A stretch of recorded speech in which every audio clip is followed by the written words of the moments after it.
Hello again, everyone. Truck CV Sales here with a tune-up report for David, Tennessee on the new Ranger RCI-2995DX CF. David, we got it ready to go for you, bud. Our tune alignment, got the pearly white LEDs in the meter, get rid of the dim lights. Upgraded Toshiba regulator, clarifiers unlocked, as well as the amp on-off switch in the back. So your amp on-off switch is right back here, so you flip that off and you'll have a normal 35, 40 watt PEP radio, okay? Let's start with RF power all the way down. Amp on, 100 watt slug.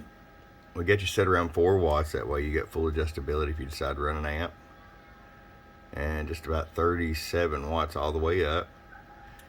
And I'm going to show you average power swing.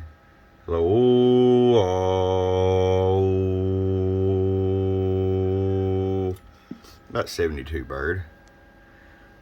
250 watt slug in PEP. Hello. 175 PEP. Alright, David, it's ready to come to you, bud.